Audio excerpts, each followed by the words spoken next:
Hi, my name is August Armstrong. I'm currently living in Virginia Beach, Virginia, and I came here from New York.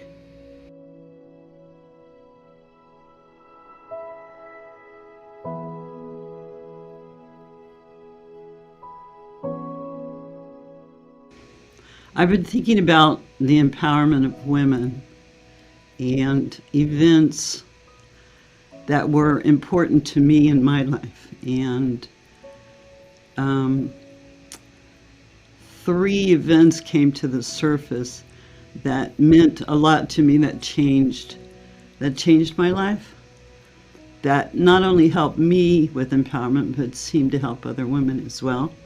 And I hope you don't mind if I get emotional.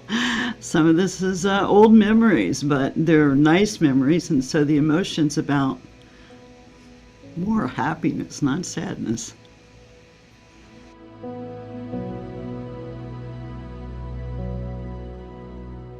Okay, the first story really came about through social events. You know, I'm a hippie, I'm an old hippie, or we want to say a child of the early 70s or late 60s. I grew up in a household where the men were very angry and they hit a lot. Um, I was abused that way. Um, and my mother would say, I hate women. I don't like women. So I grew up hearing I don't like women pretty much all of my life as a child. Um, so I thought to get out of this, and at this point, I'm an older teenager, I might be 17. And I decided the way to get out of this abusive mindset that seemed to be in my family was to just leave the country as you would at 17. So I moved to Europe. I got a job and I was there almost 5 years. A lot really changed in 5 years, as you know, in this country in the early 70s. So when I came back, women liked each other. You know, when I was growing up in the 50s and 60s, women were competitive. They would compete for men. They would compete about everything and who was the prettiest. And they weren't friends. They didn't like each other. And so when I came back, it was like women liked each other. They celebrated who they were. And it was just such a change, and especially coming from 5 years of being away from the country and not seeing it change slowly, it smacked me right in the face. And so I remember, and we burned our bras together. We really did that. We threw away our labels. We helped each other. We helped each other give birth naturally. We explored those things together. All of that just happened to me overnight. Well, the way women treated each other was horrible. And I think, in retrospect, and then, you know, of course, I had that shame of growing up being a woman, having my mother say she didn't like girls my whole life. So there was that. But to me, the mind-boggling thing was us celebrating together, being women. I remember dancing naked in the woods, and there was nothing sexual about it, nothing at all. It was celebrating just being female. It was celebrating it together and who we were and what we were capable of. And that was, to me, the beginning.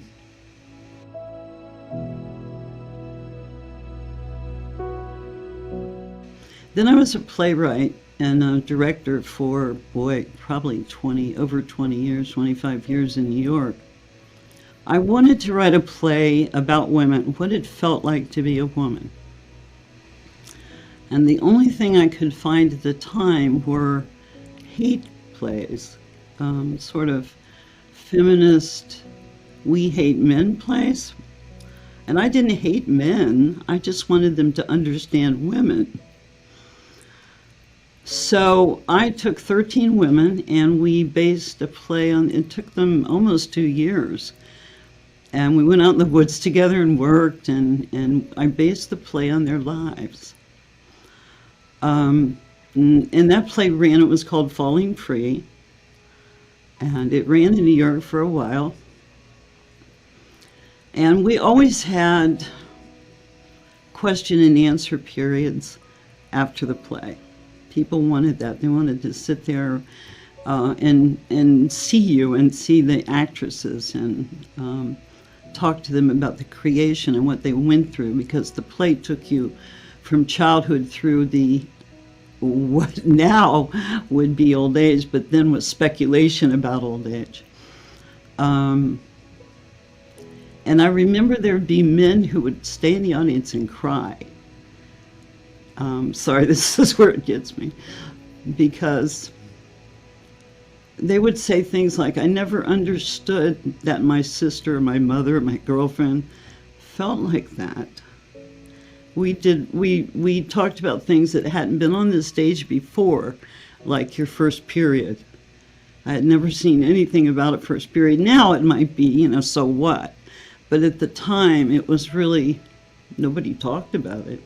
So we covered rape, because some of the women had been raped, and various things of that nature.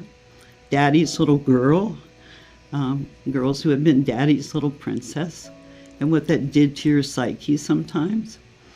So the men would stay afterwards and watching some of them cry and say, I never understood.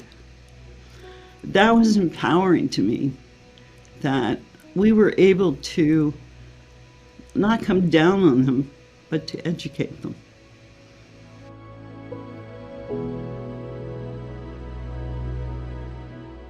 The third thing that really I found the most empowering in my life is having children, having 3 daughters.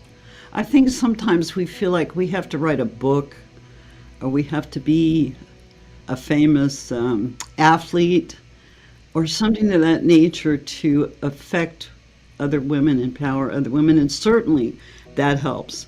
Certainly people take inspiration from that. I've taken inspiration from that.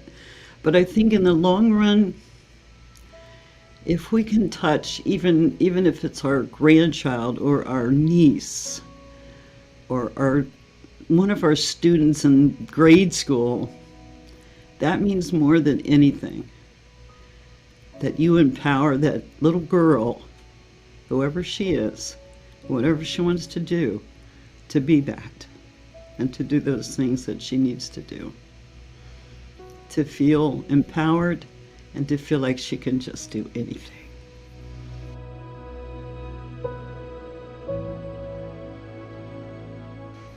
Well, the first time I was a mom by myself, by choice. I didn't want to get married, so, but I did want a child. So I asked my best friend if he would be the father, and I said, you never have to do anything. I just want to have a baby, and I know that you would be a good parent, even though you don't have to be, and we don't have to, we're still just friends. And he turned out to be the best parent ever. It was the only child he ever had. And we were friends together, having a kid. And sometimes I look at the other 2 and I think, I wish I had done that too, because it was all about us being friends, but it was also about the child more than it was about us. They were more important to that relationship. And the second marriage, you get involved with you and him and the house, and not the house, but I mean the household, the relatives, everything becomes about everything. And sometimes the children get a little pushed under the rug with that, I think. So I don't know, I might rethink everything I've just said, but having a child by choice and on your own terms was something I wish I had done all the way through, not just with one.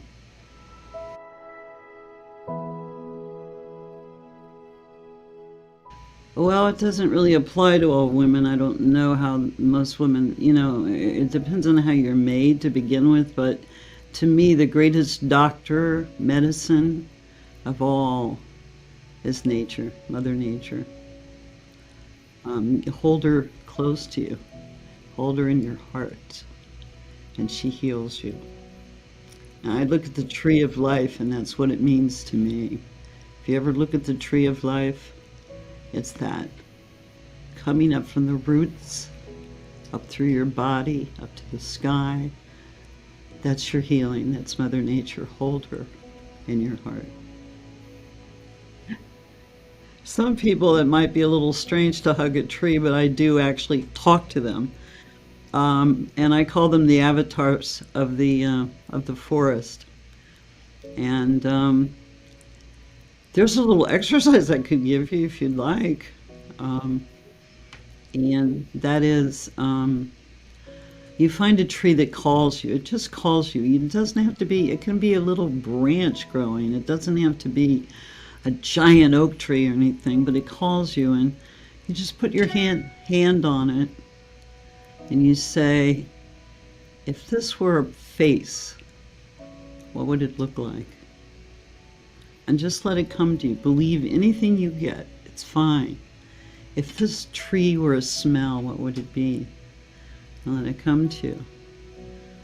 If this tree were a color other than what it is, what would it be? And if this tree had something to say to me, what would it say? And just allow it to say whatever it says. Don't get in an argument, well, I would never think that, or I'd never say that, or trees don't talk, or whatever. Just let it daydream. You know how daydreams become real? Just daydream it. Let it daydream. I'm going to daydream that this tree has a face. I'm going to daydream that it smells like whatever it smells like. I'm going to daydream that it speaks to me, and I'm going to daydream what it says. And then put your hand on it and listen. Don't argue with it, just listen.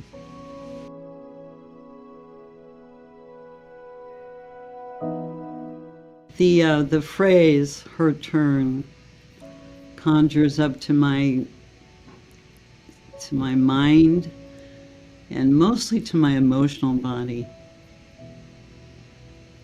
It's my turn to think about myself. You know, I spent my life thinking of others, other audience members, work, bosses, children, husbands. It's time for me to just think about me.